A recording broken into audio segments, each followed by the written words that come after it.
What's going down, everybody? I hope everyone's safe in this storm, but I want to talk to someone who may be frustrated or angry with God. And let's normalize that we do get frustrated and angry with God, because just like you do with your human parents, of course, we're like that with, our Heavenly Father, because his ways are not our ways, and his ways are ways that we don't always understand. And we want to be ahead. We're tired of struggling financially, economically. We're tired of struggling.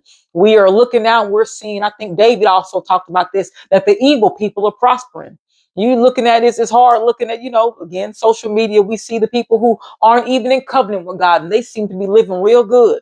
Meanwhile, we over here check to check. Some of us living in the red, and we don't understand. Lord, I'm being faithful.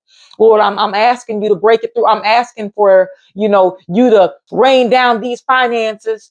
And a lot of you all are listening to these religious teachings telling you that if you tithe in an offering, that you're going to be rich and that you're going to have a surplus. And none of that is true. None of that is true. So many times we forget, we overlook something. If you look in the book of Exodus chapter 16, the Lord does something miraculous. He makes the heavens rain down manna. Manna is like bread from heaven. It foreshadows Jesus Christ as the bread of life.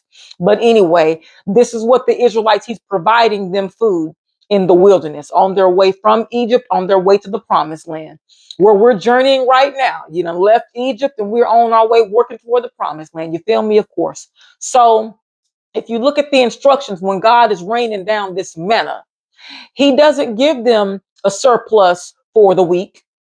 He doesn't give them a surplus for the month. He gives them, he says, go out, and they have to go out and get it, right? He makes it rain now, but you got to put forth that action. You got to put forth that action and go get it. A lot of us don't want to put forth the action. God is giving you resources. He is giving you tools. And we just sitting here like, what is God going to do? And God is like, I've given you what you need. I've provided. Go get it. It takes some action. But anyway, when the Israelites are supposed to go out and pick up the manna off the ground where it falls, they are to get enough. Here's this point: for that day.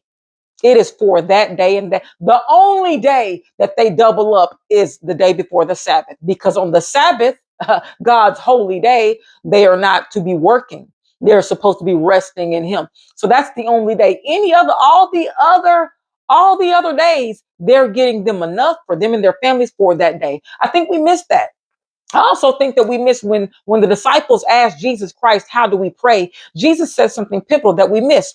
He is asking the Father, give us this day our daily bread, not week, not month. See, so many times we're asking God for excess.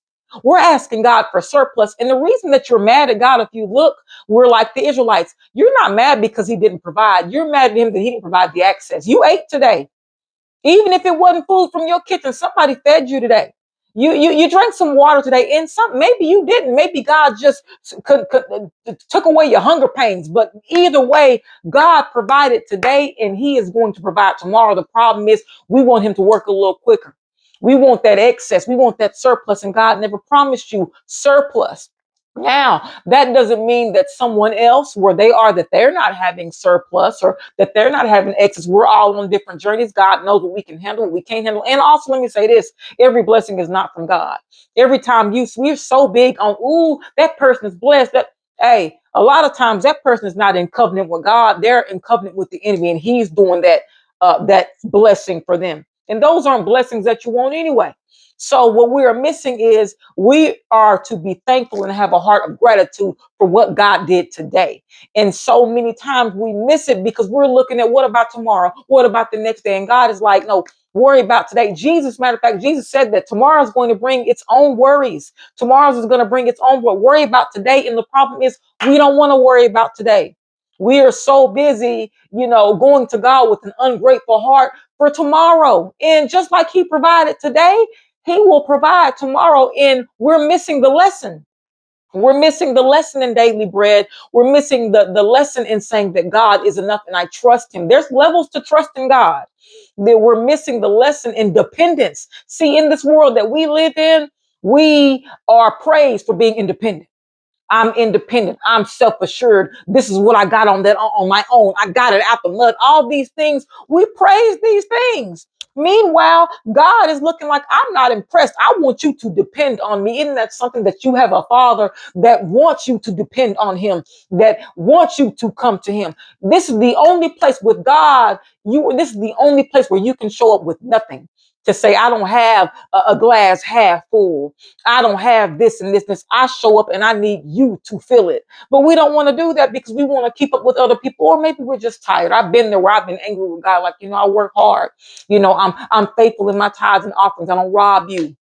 I try to live righteous. I try to live good, and I still cannot come up to where, and here's the thing, come up to where I think I'm supposed to be. Sometimes it's pride making you mad. Because it's not like I don't have a car in the driveway. It's not like I don't sleep on a mattress, that I don't take a shower with clean water. Talk to me, someone. See, you're not looking at these type of things because what you think is God owes you that. You feel entitled. Meanwhile, it's someone else that's right now in the cold that has nowhere to go. It's somewhere else that hasn't had it's someone else that haven't had a clean shower. It's someone else that's like, man, I would love it. It's someone that is so somewhere praying for what you have. I would wish I had a full-time job. And I'm not saying that to trivialize where we are. I'm saying that to give us some perspective, that we need some perspective to say so many times, God is filling up your hand, filling up your cup, and you saying, this it, not enough. And you're going to him with that posture, and we don't even realize that I have had this lesson and I failed it. I have failed it royally, where I'm like, I didn't realize that I'm going to him like an entitled child. That's all. That's what we're saying to God. That's all. Yeah, I ate. Yeah, I had, what I needed, but I want more. I deserve more. I'm entitled to more. Do you hear that? Our heart posture is just like the Israelites. And as soon as the Israelites don't get what they want or what they think they deserve, immediately they want to go back to Egypt. Oh, at least in Egypt there was garlic and leeks and onions. Oh, at least in Egypt there was this. And at least and we don't realize how ungrateful we are. That's not a heart of thanks. You hear people all the time, oh, I'm thankful to God. Are you thankful for God for the surplus? Or are you thankful for God for where you are right now, even in the most minimal of things? Remember, it's the daily bread. God has a responsibility to provide for his children. If God has a responsibility to provide for his children, he will be faithful. The beautiful thing about the God that we serve, he is faithful even when you are not faithful. I'm not saying that to give you a path to live every which way. I'm saying that his sovereignty is faithful. So what we have to do is check ourselves to say, you know what? And I hope I help someone, because I'm still learning. Hey, you know what? I've been real ungrateful. I haven't looked at everything that's around me that is good that you have done that you didn't have to do. With my health, we look at money. What about your health? What about the breath in your lungs? I had a pulmonary embolism 17 years ago. I was fighting for my life. Couldn't breathe in and out. It's something I don't take for granted, is the inhale, exhale. That's God doing that for me. It is so many things that we are taking for granted because we want to keep up with what the world is doing. We want to look a certain way. It's that pride driving us. But remember, daily bread. What has God done for you today? And what he's done today, he may not do it in the same way tomorrow, but he will do it because it's a responsibility. And it is our responsibility to be grateful. And he will understand when you don't understand, when you are looking for more. But check yourself. You may not be ready for more. You're not even grateful for what you have now. I know I always say that, but it's true. So I hope this helps someone to say, hey, God can understand where you're angry and where you don't understand in your frustrations. God does not do well with your open rebellion and your open ingratitude. If you look at how every time the Israelites were ungrateful, God wasn't pleased with it. So just think about that, and let's be reminded of what he's doing today.